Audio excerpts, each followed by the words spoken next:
Joining us today live is Mike Brown and fellow activist Anthony Shahid. Mike, Anthony, I can't even express to you how much I appreciate you both joining us today on DBL. We appreciate you both. I have to start with you, Mike. As a father whose son's life was taken at the hands of a police officer, what is the message that you wanted to send by joining the Minnesota protest? Well, definitely, I want the people to stand up.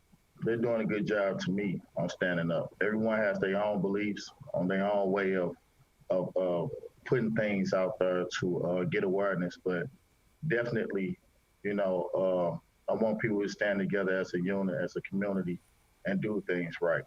That's beautifully said. And speaking of people standing up, Anthony, your activism has inspired so many to join you in fighting against police brutality. Many allies like myself. In fact, you started the Hands Up, Don't Shoot chant. So I want your take on a recent report that Minneapolis police rendered 44 people unconscious with neck restraints in just the past 5 years alone. And an independent autopsy just ruled George Floyd's death a homicide. I have to ask you, do you think real change is finally among us? No, I really don't. I think it's going to take way more than what's been happening because they're doing it because of the media. If the video cameras wasn't catching this stuff, there's so many of them that haven't been caught on the video cameras. You know, the thing I want to really push too is peace. And let me tell you why I'm saying peace. I want it first to be taught to them first. Black people are always hearing about peace. But are we going to the police unions and talking about peace? Since the whole world is talking about peace first, are we going to them? Black people always show we can be peaceful.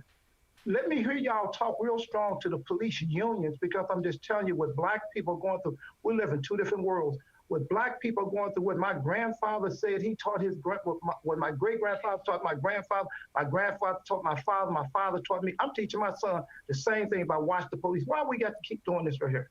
Teach the white police association. I'm not talking about individual police. I believe in police. I respect police. I really respect police. I've dealt with a lot of police. I'm not talking about individually. Tell the police union to be peaceful. Tell them to be peaceful. Tell the Ku Klux Klan to be peaceful. Tell Israel to be peaceful. To be honest, I'm just, when you said that about your father and your grandfather, and those are the conversations that we're having in black households, you know, like, I think one of the hardest things is when your father is upset, when your grandfather's upset, like, you know, those are the patriarchs of your family, and it's like, y'all wanted a world better for us, and we're still dealing with the same stuff. I'm sorry, Mike, I want to continue the conversation because I wanted to ask you as a father, how do you feel like you can control your narrative of your sons? Because when we get into these activism roles and people start, you know, on social media, sometimes the narrative gets hijacked from the family. How do you control your son's narrative? Well, the thing about it is, as far as with us, you know, and when I say us, I mean the family, we just got to keep pushing and speaking the truth, you know. And the minute and what I came to come to in mind is that the minute that I stopped speaking truth or speaking about Mike Brown Jr., which is whenever you speak about Ferguson, that is Mike Brown.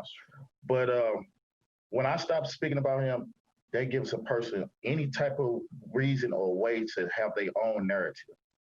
I have to stay in the forefront for my son and what I believe in, you know, as far as moving forward with, you know, change. Wow. I have so much gratitude and appreciation for both of you. Mike Brown and Anthony Shahid, thank you so much for joining us. Before you go, I do want to make sure we put up your website. Yes. So everybody, please head to Chosen for Change. That foundation is very important. Lots of resources on how you can be an ally, how you can help out. Thank you to the both of you.